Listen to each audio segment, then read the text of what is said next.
ચાલો મિત્રો, વાન્યચા ફેમિલી વ્લોગમાં આપનું હાર્દિક સ્વાગત છે. આજે હું તમારા માટે સરસ મજાની રેસીપી લઈને રસોડાની અંદર આવ્યો છું મિત્રો. તો તમે પૂરેપૂરી રેસીપી જોઈજો મિત્રો.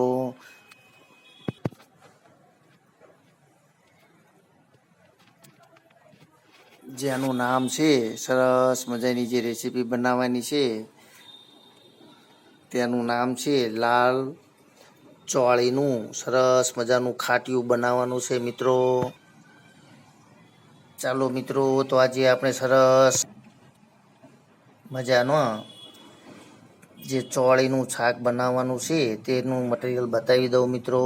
તો લાલ ચોળી છે, તેમજ ખાટું દહીં છે, તેમજ સૂકું લસણ છે, ટામેટું છે, લીલા મરચાં છે, તેમજ આપણા બગીચાનો સરસ મજાનો તાજો લીમડો છે, મીઠો, તેમજ તાજી કોથમીર છે. તો ચાલો મિત્રો, સૌપ્રથમ આપણે આપણા જે લાલ ચોળી છે તેને પલાળી દઈએ અને સરસ મજાનું ખાટિયું તૈયાર કરીએ, જે બાજરીના રોટલા સાથે સર્વ કરશું મિત્રો.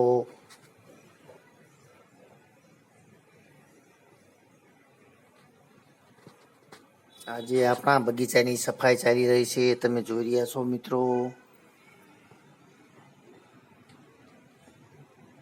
તો ચાલો આપણે સરસ મજાનું શાક તૈયાર કરીએ. સૌપ્રથમ આપણે ચોળીને પાણીથી પલાળી દઈશું અને ત્યાર પછી શાક બનાવવાની શરૂઆત કરશું મિત્રો. તમે પૂરેપૂરી રેસીપી જોઈજો. ચાલો મિત્રો, સરસ મજાનું આજે આપણે લાલ ચોળીનું શાક બનાવવાનું છે. તેની સાથે સર્વ કરવા માટે કોબી, મરચાં અને ટમેટાનો મેથીવાળો સરસ મજાનો સંભાર તૈયાર કરી લઈએ. જે આપણે રહી આવી ગઈ છે અને અંદર 1 ચમચી મેથી નાખેલી છે. હવે તેની અંદર મરચાં, કોબીજ અને ટામેટાં ઉમેરીને સરસ મજાનો સૂકી મેથીવાળો સંભાર તૈયાર કરશું મિત્રો. કારણ કે આજે આપણે જે લાલ મેથીનું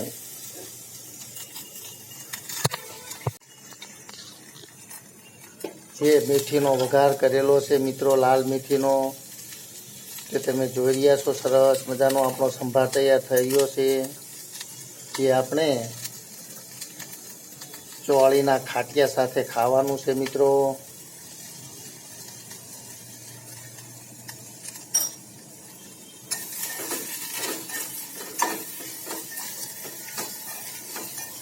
તમે કોઈ વાર જો આવો સંભાર ખાધો હોય તો મને કોમેન્ટ દ્વારા જણાવજો. કારણ કે સૂકી મેથીનો, લાલ સૂકી મેથીનો અને કોબીજ, ટમેટાં અને મરચાંનો સરસ મજાનો સંભાર બનાવીને આપણી ચોળીના ખાટિયા સાથે ખાવાની ખૂબ જ મજા આવશે મિત્રો.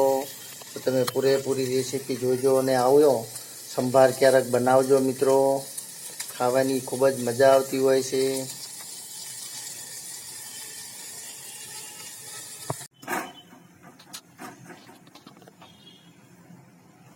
ચાલો મિત્રો, આજે આપણે સરસ મજાનું લાલ ચોળીનું ખાટિયું બનાવવાનું છે. તેના માટે સરસ મજાનું તેની સાથે જમવા માટે બાજરીના રોટલા પણ તૈયાર કરી લઈએ મિત્રો. તેમજ આપણી લાલ ચોળી બફાઈને તૈયાર થઈ રહી છે મિત્રો. કારણ કે તેને સૌપ્રથમ 2 થી 3 કલાક પાણીમાં પલાળીને રાખેલી હતી. ત્યાર પછી તેને બાફવા માટે મૂકેલી છે. સાથે સાથે રોટલા પણ આપણા તૈયાર થઈ રહ્યા છે મિત્રો. તો ચાલો, બાજરીના રોટલા તૈયાર થઈ જાય ત્યાર પછી આપણે સરસ મજાનું આપણું લાલ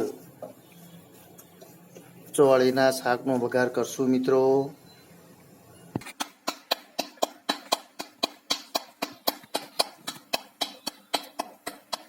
તો મિત્રો, તો સરસ મજાના આપણા બાજરીના રોટલા આ રીતે તૈયાર કરી લઈએ.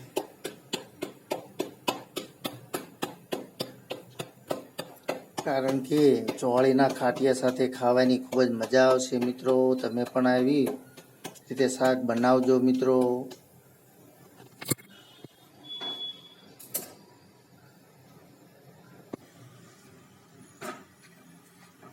ચાલો મિત્રો, તો આપણા બાજરીના રોટલા તૈયાર થઈ રહ્યા છે. તેની સાથે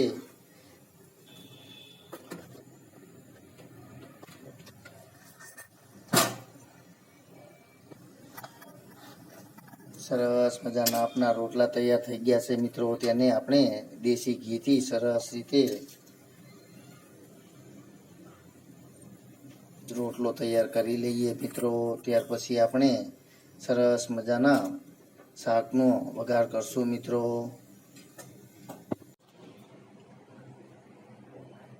ચાલો મિત્રો, સરસ મજાની આપણી ચોળી બફાઈને તૈયાર થઈ ગઈ છે. તો ચાલો સરસ મજાનું ખાટિયાનો વઘાર કરી લઈએ મિત્રો. આપણો લસણીઓ પણ તૈયાર છે, ટમેટા મરચાંનું કટિંગ છે, તેમજ ખાટું દહીં છે, તેમજ મસાલા છે. તો ચાલો તેલ આવી ગયું છે આપણું. સૌપ્રથમ આપણે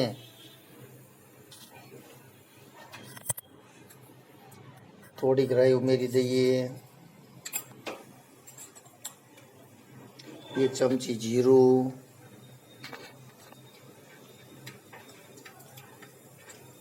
1 ચમચી હિંગ.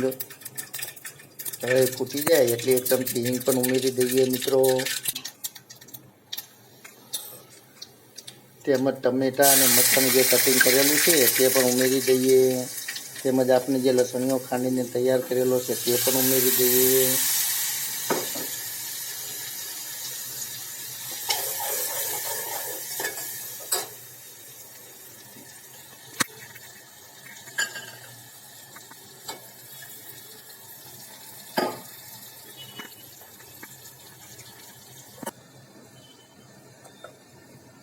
થોડીક હળદર, તીખું મરચું, ધાણા જીરું અંદર ઉમેરી દઈએ મિત્રો.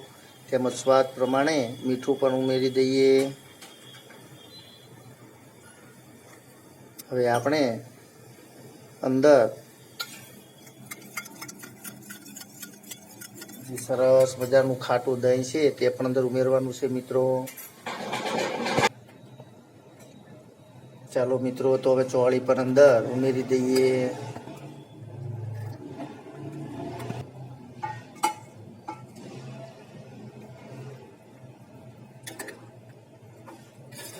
ધીમા તાપથી સરસ મજાની આપણે દહીં પણ અંદર ઉમેરી દઈએ, કારણ કે ત્યાંનું સરસ મજાનું ખાટિયું તૈયાર કરવાનું છે મિત્રો.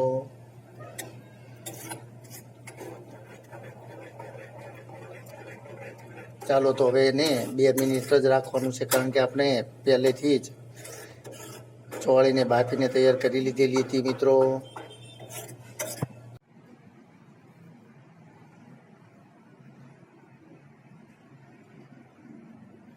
ચાલો મિત્રો, તમે જોઈ રહ્યા છો સરસ મજાનું આપણું ચોળીનું ખાટિયું તૈયાર થઈ ગયું છે. સરસ મજાનું મોઢામાં પાણી આવી જાય તેવું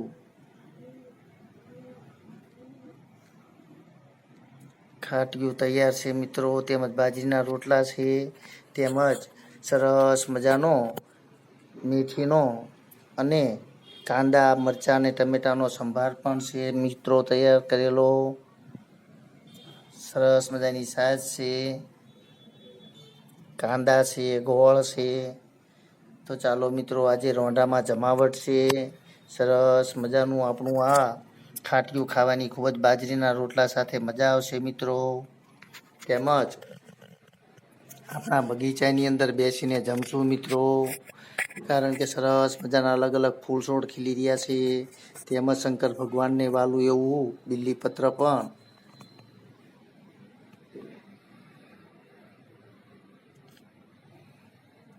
તેમજ રાતરાણી છે, જાસૂદ છે, આસોપાલવ છે, મીઠા લીમડા છે, વિદ્યાનું ઝાડ છે, અલગ અલગ વેલીઓ છે. તો ચાલો મિત્રો, બગીચામાં બેસીને આજે આપણે રોંઢો કરશું મિત્રો. તો જમી લઈએ, રોંઢો કરી લઈએ, ખાઈ લઈએ.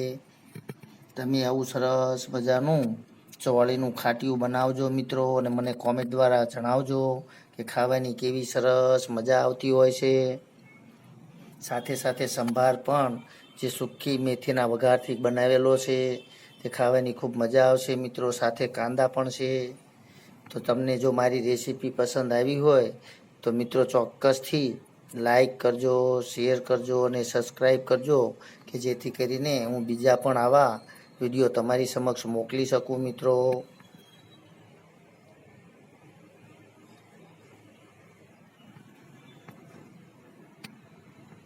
જય યોગેશ્વર ભગવાન, જય માતાજી.